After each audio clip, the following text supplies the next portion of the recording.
The footage was damning.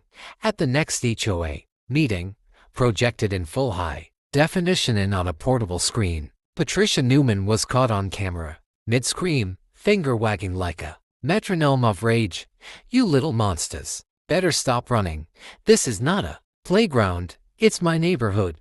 The room gasped. Patricia, former queen of Maple Ridge Estates, now looked like a chihuahua cornered by a vacuum cleaner. I calmly paused the video and asked, "So, anyone want to explain why she's berating my 8-year-old for riding a scooter on the sidewalk?" My name is David Fleming, and I'm a 41-year-old software engineer and father of twin boys, Mason and Lucas. I'd moved to Maple Ridge Estates for the community pool, the hiking trails, and the HOA promise of family-friendly living.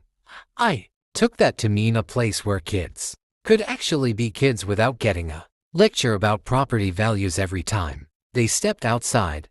The neighborhood seemed perfect when we first toured it. Tree-lined streets, friendly neighbors waving from their porches, and a playground that actually looked like children were allowed to use it. Patricia Newman, 63, disagreed completely with my interpretation of family-friendly. HOA board member, self-appointed neighborhood watchdog and enforcer of rules that existed only in her imagination. She believed our cul-de-sac was sacred ground meant only for luxury cars, perfectly manicured lawns, and absolute silence. After 7 p.m. she had been living in Maple Ridge Estates for 15 years and treated it like her personal kingdom.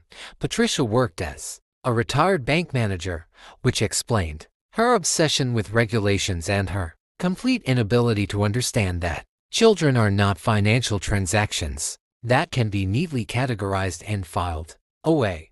The woman had transformed her front yard into what could only be described as a suburban fortress. Her lawn was so perfectly maintained it looked like green carpet, with not a single blade of grass out of place. She had installed motion sensor lights that would flood the entire street with brightness if a squirrel dared to cross her property line. Her mailbox was polished to a mirror shine, and she had actually installed a small security camera pointed directly at it, as if neighborhood children were planning elaborate mail theft schemes. Patricia's daily routine was as predictable as clockwork. Every morning at exactly 6:30 a.m., she would emerge from her house, wearing a velour tracksuit that probably cost more than my monthly car payment, and begin her speed walking routine. She would power walk the entire neighborhood, stopping to inspect every lawn, every driveway, and every visible violation of her personal aesthetic standards.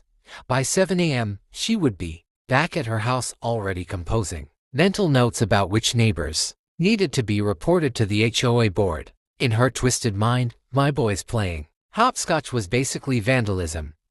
All started with bizarre complaints submitted to the HOA office. "Your children's bicycles create unnecessary tire marks on the asphalt.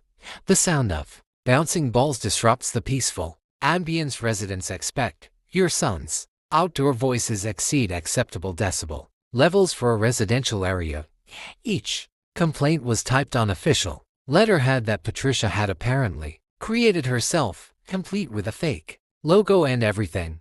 She would hand deliver these complaints to the HOA management company, demanding immediate action and threatening to escalate to county authorities if her concerns weren't addressed. The complaints became increasingly ridiculous as weeks passed. She reported my boys for walking too loudly on the sidewalk. She claimed their laughter created noise pollution that violated quiet hours, even though quiet hours didn't start until 10 p.m. And this was happening at 3 o'clock in the afternoon. She actually submitted a formal complaint because Mason had sneezed while playing outside, claiming it was disruptive to her afternoon meditation session. The HOA office started calling me weekly, not because they believed Patricia's complaints, but because they were legally required to document them. Then came the direct confrontation. While I was working from home one Tuesday afternoon, Patricia marched across the street and started yelling at Mason and Lucas for drawing with sidewalk chalk. I watched through my home office window as she towered over my 8-year-old boys, waving her finger in their faces and lecturing them about property damage. The kids came inside crying, telling me the scary lady said their artwork looked like gang symbols and that they were ruining the neighborhood for everyone. Mason, who was typically the braver of my two sons, was actually shaking when he told me what happened. She said we were bad kids and that our daddy was going to get in trouble with the police. He whispered. Lucas, meanwhile, kept asking if we were going to have to move away because we broke the neighborhood. I had to spend 20 minutes reassuring them that drawing flowers and rainbows with washable chalk was not a crime and that the scary lady was just having a bad day. When I confronted Patricia about terrorizing my children, she looked me dead in the eye and said, "I'm protecting the aesthetic integrity of our community from juvenile chaos." She was standing in my driveway, arms crossed, speaking to me like I was a disobedient employee rather than a homeowner who paid the same HOA fees she did. Her voice had that condescending tone that only comes from years of believing your opinions are more important than everyone else's reality. I explained calmly that my children were playing on public sidewalks with washable chalk, which was neither illegal nor against any actual HOA rules. Patricia's response was to pull out a 3-ring binder filled with printed emails, photographs, and what appeared to be a hand-drawn map of the neighborhood with various infractions marked in red ink. She flipped through pages of documentation like she was presenting evidence in a court case, pointing to photos of my boys riding their bikes and playing with sidewalk chalk as if these were serious crimes. The HOA backed her up, claiming she was within her rights as a board member to address code violations. When I called the HOA management company to complain about Patricia's behavior, they told me that board members had broad authority to enforce community standards and that I should try to work things out with her directly. The property manager actually suggested that I consider keeping my children indoors during peak hours to avoid further conflicts. That's when I realized I was dealing with someone who had confused a homeowners association with a totalitarian regime. Patricia had somehow convinced herself that being elected to the HOA board made her the supreme ruler of our neighborhood with unlimited power to dictate how families should live their lives. She genuinely believed that children playing outside was a threat to property values and that her personal preferences should override everyone else's right to enjoy their homes. So, I went online and ordered 3-ring doorbell cameras, 2 security cameras for my front yard, and a motion-activated trail camera, one nicknamed the Patricia Detector. The total cost was about $600, which I considered a bargain compared to the thousands I might have spent on legal fees if this situation escalated further. I spent an entire weekend installing the cameras, making sure they covered every angle of my property and the public areas where my children played. The Patricia Detector was my favorite addition. I mounted it on a tree branch that provided a perfect view of the sidewalk in front of my house, camouflaged with fake leaves, so it looked like part of the natural landscaping. This camera had night vision, motion detection, and enough battery life to record for weeks without needing a charge. I also connected all the cameras to a cloud storage system, so even if Patricia somehow discovered them and tried to tamper with the evidence, everything would be safely backed up online. Within the first week, I had enough footage to create a documentary about suburban tyranny. The cameras captured Patricia's daily routine in excruciating detail, from her morning speedwalking inspections to her evening patrols around the neighborhood. I watched her peer into garbage cans, measure the height of people's grass with a ruler, and actually take photographs of minor imperfections in other people's driveways. The footage piled up faster than I expected. Patricia snapping at a 5-year-old for riding a tricycle too enthusiastically. Patricia telling Mrs. Henderson's grandson he had the coordination of a liability lawsuit waiting to happen. Patricia muttering about feral children every single time she walked past my driveway, but the most damning evidence was her interaction with other neighborhood kids who had nothing to do with my family. I watched her corner the Johnson's 10-year-old daughter and lecture her about the proper way to walk a dog, claiming that letting the animal sniff fire hydrants was unsanitary and reflected poorly on the neighborhood. She confronted the Martinez family's teenage son about his skateboard wheels being too loud, demanding that he find a quieter hobby that wouldn't disturb her afternoon television viewing. She even approached Mrs. Chen's elderly mother, who was visiting from Taiwan, and told her that feeding ducks at the community pond was creating a mess that attracted undesirable wildlife. I compiled it all, stamped and edited with titles like Newman vs. Childhood Joy Volume 3. Each video clip was organized chronologically with detailed descriptions of Patricia's behavior and the responses of her victims. I created a spreadsheet documenting every incident, including the time, date, witnesses present, and the specific language Patricia used.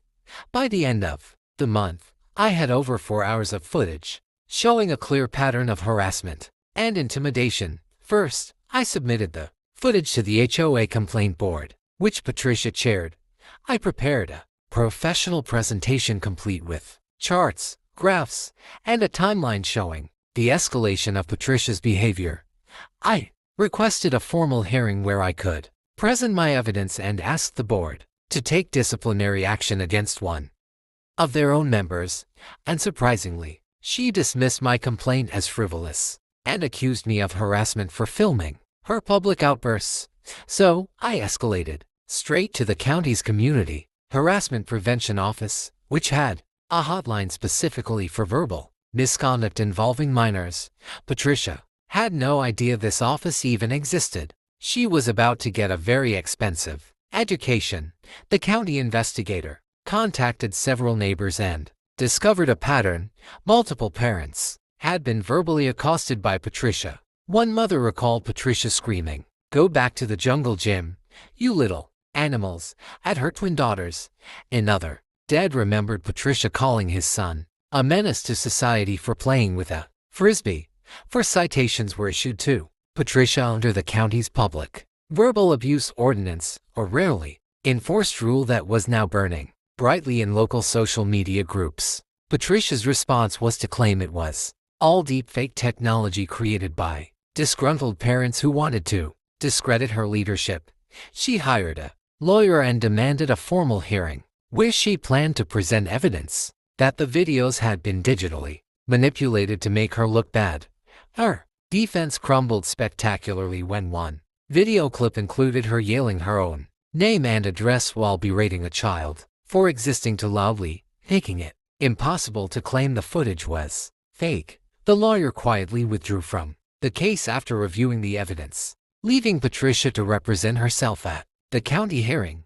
She arrived wearing a business suit and carrying a briefcase full of printed screenshots from conspiracy theory websites about video manipulation technology. Presentation was so bizarre that the hearing officer actually had to pause the proceedings twice to ask if she was feeling well and needed medical attention. The final verdict was devastating. The fines totaled $800. She was required to attend 12 weeks of anger management classes, and she was banned from approaching any children in the neighborhood without their parents present. The county also issued a formal warning that any future violations would result in a restraining order and possible criminal charges for harassment. At the emergency HOA meeting, the board played my highlight reel for the entire community. A vote was held immediately. Patricia was removed from her position as HOA board member by a landslide vote of 12-0, with 2 abstentions from her husband and sister, who both mouthed apologies to the room. The final straw was a clip where she told Lucas that his chalk drawing of a rainbow looked legally actionable and that she was considering calling the police. The HOA then introduced a family protection policy, co-written by myself and 3 other fed-up parents. Patricia now walks her tiny dog exclusively after sunset, wearing a wide-brimmed hat and sunglasses like a scandalized celebrity. Trying to avoid paparazzi, I installed one final camera, not for security, but because Mason asked for a happy dad cam to record their sidewalk art sessions. Each month, I mail Patricia a USB drive, labeled for educational purposes only. She hasn't opened one yet, but I keep hoping she eventually learn that childhood joy isn't actually a crime against humanity.